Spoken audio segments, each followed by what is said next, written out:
The outbreak began on the 11th of April when a part-time worker tested positive after working 6 shifts with mild symptoms.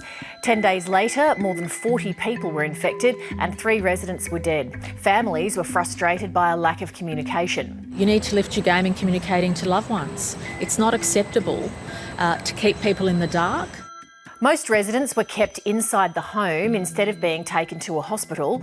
There were severe shortages of staff and personal protective equipment. On the 27th of April, 89-year-old resident Leone Corrigan died. She'd lived at Newmarch House for 6 years. She had 8 children, 26 grandchildren and 37 great-grandchildren. None got the chance to say goodbye in person. Since Leone Corrigan's passing, the death toll has climbed to 19, and we spoke to her daughter, Bernadette Quigley. Bernadette, thank you very much for joining us under these circumstances, and I'm sorry for the loss of your mum. Thank you. Tell us a little bit about her. Well, she was 89. She reared 8 children, her and Dad, together, and her family was everything to her. She was always dedicated to the family and the rearing the children. Her door was always open. Extremely generous. She always put other people before herself. She volunteered at the local church for years, so she, always thought of other people.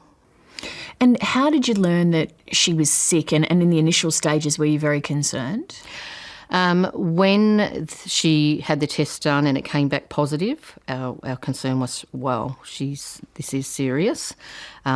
She wasn't a very healthy 89-year-old, so we almost guessed that this is, going to be the end. Probably the last week she went down fairly quickly, particularly the last couple of days. We were able to speak to her on the phone, which was a little bit difficult to get in touch with her. And was she at the aged care facility, or had she been moved to a hospital? No, she was in the aged care facility the whole time. They sort of assured us that it was the best thing to do with the aged people, that it was too daunting for them to go elsewhere. And were you comfortable with that? Well, I guess so. We sort of had faith. They have been fantastic in the past, so we assumed that's, how it was going to pan out for us. But again, I think it was all unprecedented for everybody concerned, so we were just hoping for the best, that they would take care of her. Were you allowed to come and see her towards the end when she was in rapid decline? No, at no stage. They did say we could, but it would mean we'd have to robe up, stay, 1.5 metres away from her. She wouldn't know you were there. She wouldn't recognise you because of all the gear. And they strongly advised us not to go and visit. It's just not safe. So we weren't able to go and see her, which was the hardest thing of all. We did try and look through the window from the outside fences, but the curtains were closed and we couldn't even see in. So that was pretty devastating. It sort of created a lot of anxiety within us, that we just weren't sure what was happening. How bad is this? What's going to happen? You don't have to answer this question, and I hope it doesn't seem indelicate. Do you know who was with her in her final moments and what happened for her then? From what we can gather, from what they have told us, and the nurse that was helping with the FaceTime, she said, we were with Mum all afternoon. We did her nails, we brushed her hair, and we fixed her up nicely, and we were with her. They said at times they were praying with Mum, and they had her rosary beads with her, and so they really took a lot of care for Mum. Even when we were FaceTiming, the nurse would be, patting Mum's hair down and really holding Mum's hand. So they were really comforting, and that was really reassuring to know that she wasn't by herself, because we couldn't be there, so at least somebody was. And I believe somebody was with her the whole day that she did pass away. So, how did you feel about the way that Newmarch handled this crisis period? As far as Mum went, I think they did the best they could. I did hear that the staff didn't turn up, so they were very much understaffed, which obviously put a lot of pressure on them, and hence we didn't have that communication that they said that we would originally have. I think they were just hit with chaotic times and really didn't know how to manage it. So, do you think that there are some lessons that could be learned from your family's experience?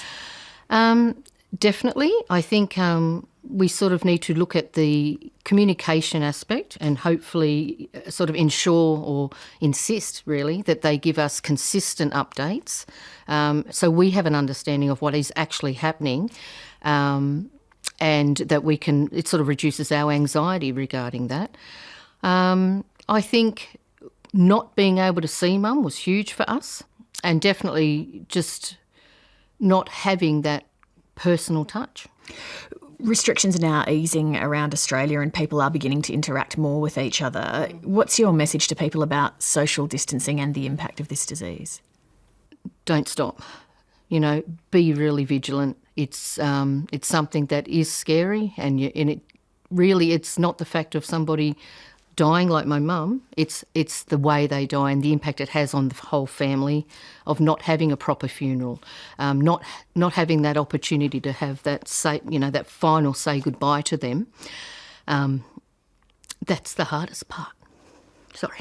Will you have a memorial for your mum later, or have you done something already? How do you do Yeah, that? we did have a funeral. At that time there was only 10 people. Well, I'm one of 8, so we had the 8 brothers, 8 children there, but we did apply for an exemption and we got that exemption. We couldn't have it the way we wanted it. We couldn't have it in the church that Mum wanted, because of COVID restrictions, and the priest wasn't, able to do it.